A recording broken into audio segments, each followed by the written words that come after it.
Vamos a platicar de los llamados modelos lineales mixtos, que son un tipo de modelos muy útiles cuando nosotros tenemos que los datos no son independientes entre sí.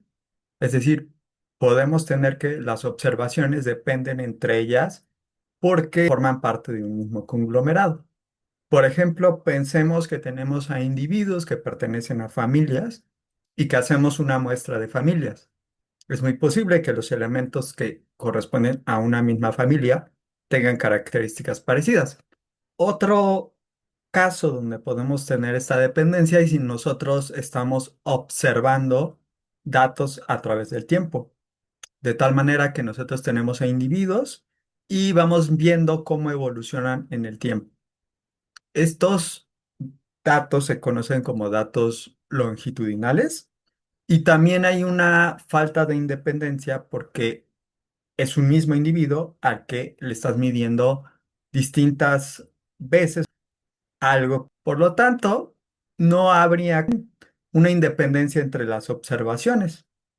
Esto pues hace que sea necesario que consideremos pues el anidamiento que tienen las observaciones y que incluso las podamos poner en distintos niveles. Yo di algunos ejemplos con dos niveles, pero podría ser más. Pudiéramos considerar, por ejemplo, alumnos que pertenecen a salones de clases y salones de clases que a su vez dependen de escuelas y así sucesivamente. Podemos ver pues cómo se establece el modelo a partir de pensar que solo son dos niveles y estas ideas se pueden extrapolar a otros casos. Entonces, en términos de un modelo, nosotros podemos definir lo que correspondería a nuestra variable de interés de tipo output o variable dependiente, correspondiente a los distintos individuos. J corresponde al individuo que pertenecen a un conglomerado iésimo, lo que sea que signifique el conglomerado. De tal manera que nosotros tenemos NI observaciones para un conglomerado iésimo. Entonces, aquí nosotros estamos incluyendo P variables explicativas que estamos midiendo para cada individuo que pertenece a un conglomerado específico. Algo adicional que vamos a incluir es justo esta idea de que nosotros tomamos en cuenta que hay ese anidamiento. Y para eso incluimos lo que se conocen como los efectos aleatorios. Podemos pensar en términos de que los efectos aleatorios es parecido a los coeficientes que utilizamos en un modelo que nos miden la asociación o el grado de asociación que hay entre los inputs y la variable de salida. Sin embargo, lo que cambia es que nosotros estamos ahí considerando que los coeficientes son aleatorios. O sea, de manera aleatoria hay un movimiento que corresponde a los individuos que pertenecen a un grupo en común. Y entonces tendríamos un conjunto de variables que se están asociando con estas variables aleatorias que estamos dando para cada uno de los distintos conglomerados. Y luego tenemos un error que correspondería a esto que no estamos explicando, ni en términos de lo que estamos dando de forma fija, con valores fijos, que es lo que depende de parámetros en donde no hay aleatoriedad, y la parte donde sí hay aleatoriedad. Y es como en una regresión, tenemos todo lo no explicado en un error. Entonces, aquí lo que estamos haciendo es incluir una parte aleatoria que corresponde a cada conglomerado. Por ejemplo, yendo al caso más sencillo, supongamos que tenemos un solo elemento que corresponde a la parte aleatoria, porque en realidad acá arriba podríamos considerar que fueran incluso Q distintas partes. Entonces, si suponemos que esto está ocurriendo y solo hay una sola, tendríamos que hay un modelo un poco más simple en el cual nosotros tenemos que lo que corresponde al output para un individuo J dentro de un conglomerado I queda en función de los efectos fijos, es decir, estos elementos que tienen sus coeficientes que no son variables aleatorias. Y como solo tenemos un elemento aleatorio, pues aquí tenemos algo que es un escalar, que es un tipo de variable aleatoria que va cambiando entre cada uno de los conglomerados. En otras palabras, nosotros estamos incluyendo cierta aleatoriedad que depende del subíndice y. Entonces todos los elementos que pertenecen a un mismo conglomerado, pues tienen un efecto que sería en común, que está dado por gamma i, lo cual es aleatorio. Y luego tenemos la otra parte que también es aleatoria, que corresponde al error. Entonces vamos a ver más o menos cómo se refleja esto desde un punto de vista gráfico. Aquí estamos mostrando el caso en donde nosotros tenemos un solo input, nuestro output, de tal modo que pues tenemos los puntos que corresponden a el valor de un input con su valor del output. Podemos ver que en el caso de una regresión lineal simple, nosotros pues tenemos una sola recta, que es esta recta que corresponde pues a la que nos da el mejor ajuste porque se encuentra lo más cerca posible a cada uno de los puntos. Sin embargo, cuando nosotros hablamos de que, por ejemplo, haya el intercepto aleatorio, lo que ocurriría es que tenemos rectas paralelas, porque la pendiente no cambia, en las cuales pues nosotros tenemos que se podría tener un mejor ajuste para distintos grupos, los elementos que pertenecen a un mismo conglomerado.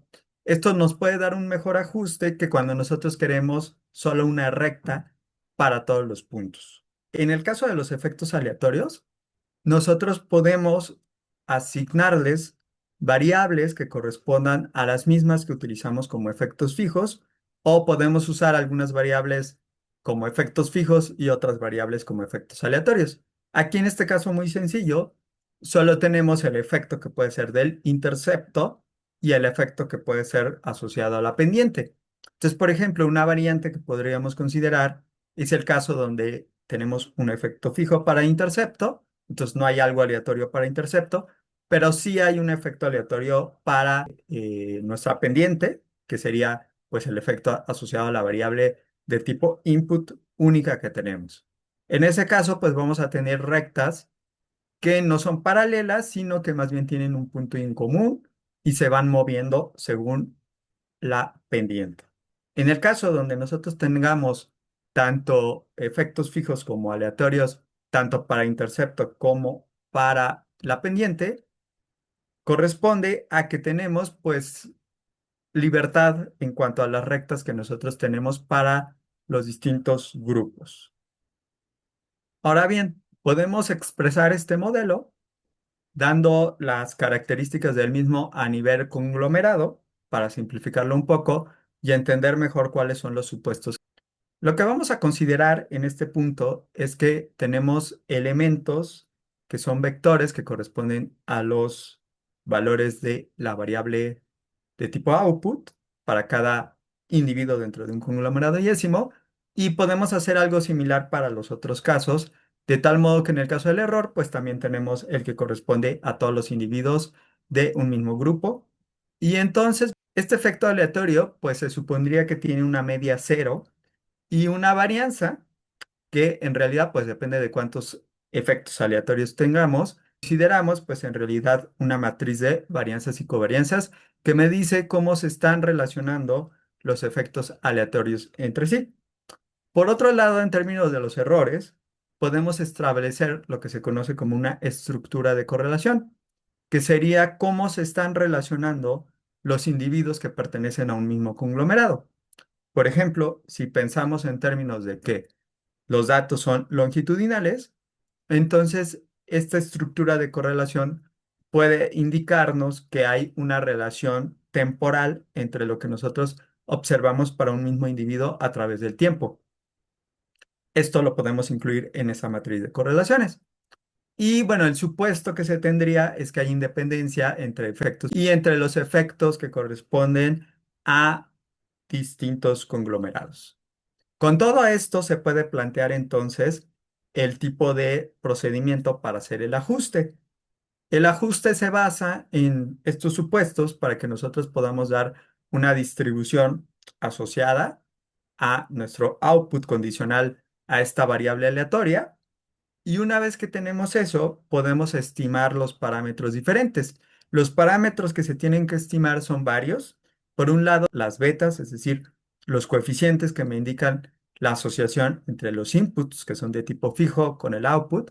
También tenemos que hacer una estimación de lo que correspondería a esta parte que nosotros estamos incluyendo, que sería el efecto aleatorio y la estructura de las varianzas que tenemos entre los distintos efectos aleatorios. Lo más común en caso de los efectos aleatorios es que se asuma que se tiene una estructura en términos de las varianzas, que sea una varianza diferente para cada uno de los efectos aleatorios, pero que en los distintos conglomerados se tengan las mismas varianzas.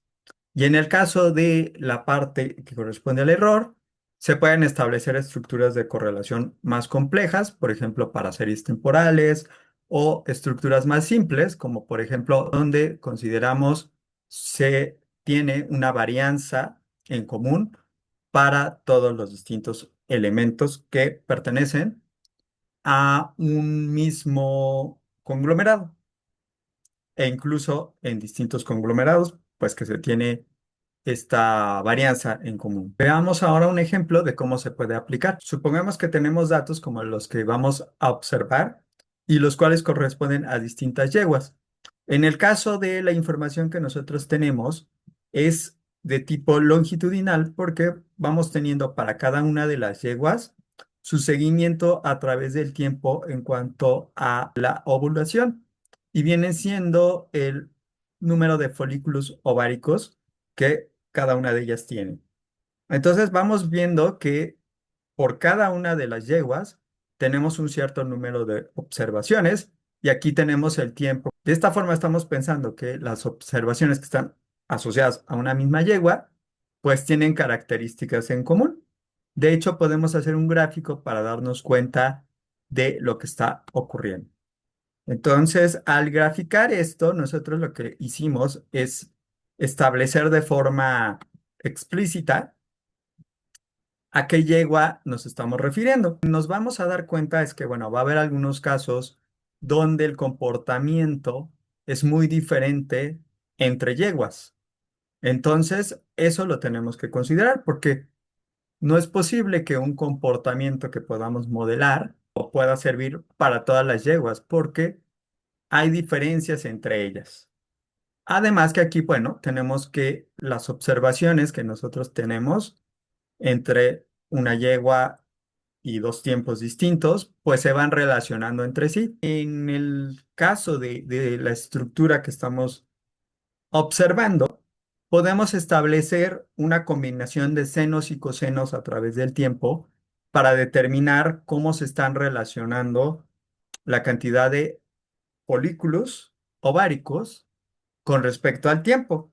Entonces podríamos ajustar un modelo de tipo efectos aleatorios, un poco más simple, donde lo único que incluimos pues es un efecto aleatorio en términos de un intercepto. Aquí lo que estamos haciendo es indicar que es un intercepto y también estamos indicando en qué se encuentra este anidamiento, que en este caso pues se encuentra en términos de la yegua. Observamos que la salida nos va a dar tanto efectos fijos como efectos aleatorios. Y los efectos aleatorios están en función del único efecto aleatorio que tenemos, que es el intercepto, que tiene asociado pues una varianza, que es justo la que podemos calcular a partir de este número. Y la otra parte que tenemos es el aspecto aleatorio, pero que está dado por los residuos. En términos de que los datos son longitudinales, también podemos incluir una estructura de correlación, indicando que los individuos que se encuentran dentro de un mismo conglomerado, en este caso las observaciones a través del tiempo para una misma yegua, se están relacionando entre sí. Yo aquí ya incluí una estructura de correlación correcta de acuerdo a las características y llegamos a un modelo al final donde se incluye la estructura de correlación. Nosotros podemos obtener un gráfico. Tenemos pues los efectos fijos que nosotros tendríamos contra los efectos aleatorios. Si nosotros manejáramos esto como si fuera algo de efectos fijos, son estas curvas en azul en común entre todas las distintas yeguas. En cambio, cuando nosotros consideramos el efecto aleatorio, lo que está ocurriendo es que la relación que nosotros estamos observando por yegua va a cambiar dependiendo de la yegua, en cuyo caso nosotros podemos obtener un mejor ajuste.